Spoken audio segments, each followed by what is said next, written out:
लंका थाना क्षेत्र में मेडिकल छात्रा को गेस्ट हाउस में बुलाकर दुष्कर्म करने का मामला सामने आया है, जहां उसके दोस्त ने ही उसे कोल्ड ड्रिंक में नशीला पदार्थ देकर पहले दुष्कर्म किया और फिर उसका न्यूड फोटो वीडियो बनाया। इतना ही नहीं, आरोपी ने छात्रा की आवाज भी रिकॉर्ड की। इसके बाद होश में आने पर फिर घिनौनी वारदात की और फोटो वीडियो वायरल करने की धमकी दी। पुलिस ने पीड़िता की शिकायत पर मुकदमा दर्ज कर आरोपी को गिरफ्तार कर लिया है।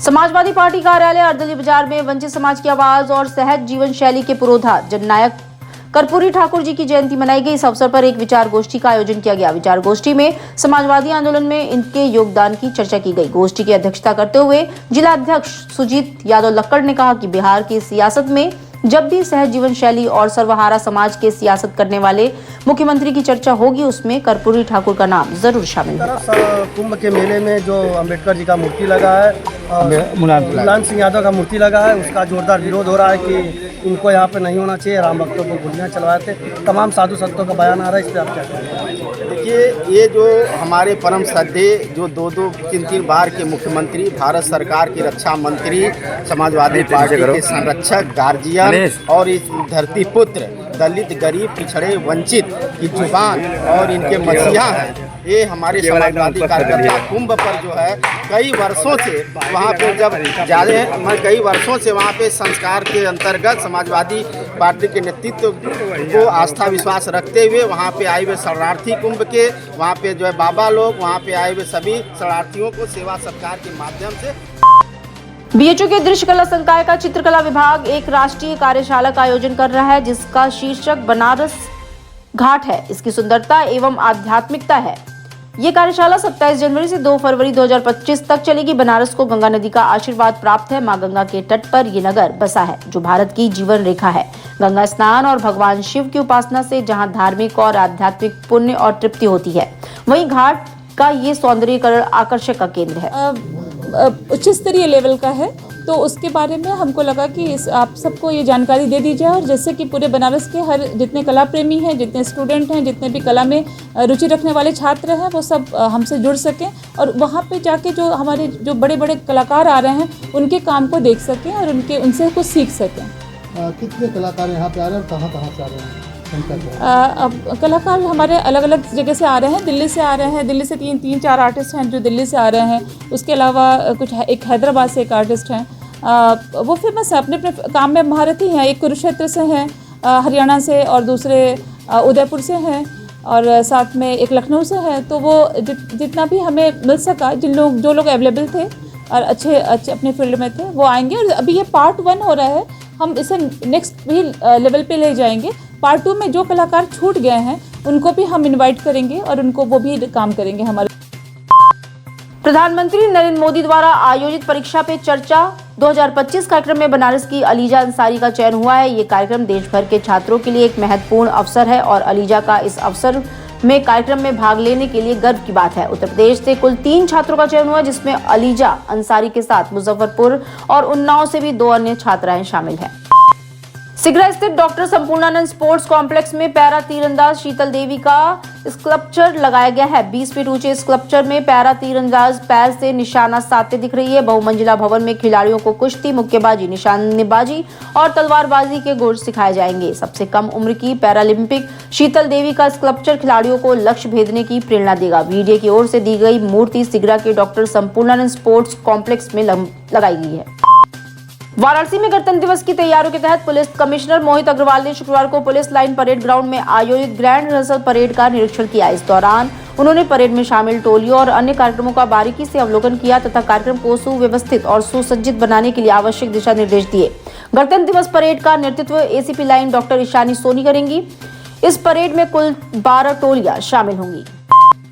प्रयागराज में चल रहे महाकुंभ का असर काशी में भी देखने को मिल रहा है। प्रयागराज जाने वाले श्रद्धालुओं का पलट प्रवाह काशी में भी हो रहा है। महाकुंभ ने काशी के बाजार में नई जान फूंक दी है। महाकुंभ के दौरान काशी के बाजार में पर्यटकों की संख्या कई गुना बढ़ने की उम्मीद है। इस अवसर को देखते हुए होटल, रेस्टोरेंट, हैंडीक्राफ्ट, कपड़े और पूजा सामग्री से जुड़े व्यवसायों में तेजी आ रही है। शहर के प्रमुख इलाकों में व्यापारी नए स्टॉक का ऑर्डर दे रहे हैं और कारीगर दिन रात काम कर रहे हैं। 4, 2, 6, 3 साकेत नगर पार्क 1 में शुक्रवार को वित्त एवं संसदीय कार्य मंत्री सुरेश कुमार खन्ना ने एक पेड़ मां के नाम अभियान के तहत पौधारोपण कार्यक्रम में भाग लिया। इस कार्यक्रम का आयोजन पूर्व लोकसभा प्रत्याशी शालिनी यादव द्वारा किया गया था। वन विभाग की ओर से मंत्री सुरेश खन्ना ने 3 वृक्ष लगाए, जिनमें 1 मॉलशी और 2 महोगनी के पौधे शामिल थे। साथ ही इन वृक्षों की सुरक्षा के लिए 3 ट्री गार्ड भी लगाए गए। वर्तमान में जो हमारा बढ़ते हुए प्रदूषण को देखते हुए और एयर क्वालिटी इंडेक्स की जो संभावना समस्या हमारे सामने आ रही है, उसको मिनिमाइज करने के लिए एकमात्र हमारे पास सस्ता और अच्छा इलाज है कि हम ज़्यादा से ज़्यादा सुरक्षित स्थानों पर वृक्षारोपण करें। योगी जी की सरकार में इसका बहुत बड़ा ध्यान दिया गया है और मोदी जी ने खास तौर से अपनी माँ के नाम पेड़ लगाने का आह्वान भी किया है। हम मोदी जी और योगी जी के मंशा और भावना को समझते हुए किसी भी तरीके से जहाँ भी सर्वाइवल के चांस हों वृक्षारोपण करें और हर तरह से इस बात की कोशिश करें कि उसको जीवित रखने के लिए जो भी हम प्रयत्न कर सकते हैं वो ज़रूर करें। आज आवश्यकता इस बात की है कि हम इन्वायरमेंटल डिसबैलेंस को दूर करने के लिए ज़्यादा से ज़्यादा वृक्षारोपण करें। अभी हम जो लक्ष्य है उससे हम बहुत दूर हैं, इसलिए लगातार हमारा ये प्रयास होना चाहिए कि ये इसको आगे बढ़ाएं। साथ ही साथ जहाँ तक हमारा अनुभव है कि चंदन का और मोरिंगा का पेड़ लगाएंगे तो आपको आर्थिक स्थिति में इजाफा होगा। काशी तमिल संगमम 3 की तैयारियों को लेकर केंद्र सरकार की अपर सचिव सुनील कुमार बरनवाल की अध्यक्षता में शुक्रवार को एक महत्वपूर्ण बैठक की गई। बैठक में वाराणसी जिलाधिकारी एस राजलिंगम ने पूर्व में आयोजित काशी तमिल संगमम 1 और 2 के दौरान की गई तैयारियों और आयोजनों की जानकारी दी। अपर पुलिस आयुक्त एस चिरप्पा ने सुरक्षा व्यवस्था का खाका पेश करते हुए आयोजन के दौरान अतिथियों की सुरक्षा के लिए अपनाए जाने वाले उपायों की जानकारी दी। काशी के सुप्रसिद्ध नमो घाट पर उत्तर प्रदेश दिवस का आयोजन शुक्रवार को हर्षोल्लास और भव्यता के साथ संपन्न हुआ। उत्तर प्रदेश के वित्त संसदीय कार्य एवं जनपद प्रभारी मंत्री सुरेश खन्ना ने दीप प्रज्वलित कर कार्यक्रम का शुभारंभ किया। इस मौके पर विभिन्न विभागों द्वारा आयोजित प्रदर्शनी में खादी, ग्रामोद्योग, सिल्क, हस्तशिल्प, स्थानीय stone work, back, help desk और अन्य स्टॉल्स लगाए गए थे, जिनका मंत्री ने अवलोकन किया और उसकी सराहना की। संगीतकार भी है, कवि और पारिस्थितिकी विज्ञानी भी है। ये वाराणसी के निवासी हैं। इनको यहाँ पर कुछ ही देर में महामहिम उपराष्ट्रपति जी के कर कमलों से उत्तर प्रदेश का गौरव सम्मान प्राप्त होने वाला है। श्री हिमांशु गुप्ता है, उद्यमी भी है और पर्यावरणविद भी है।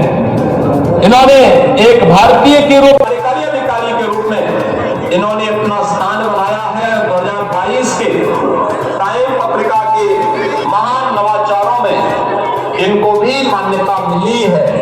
यह भी उत्तर प्रदेश के निवासी हैं, वृंदावन के निवासी हैं। इन्हें भी आज इस मंच पर उत्तर प्रदेश दिवस के अवसर पर उत्तर प्रदेश गौरव का सम्मान प्राप्त होने वाला है। श्री मनीष वर्मा है, ये कृषि क्षेत्र के उद्यमी हैं, उद्यमी किसान भी हैं, दलित पृष्ठभूमि से भी आते हैं और उनके उन्नयन के लिए कार्य कर रहे हैं।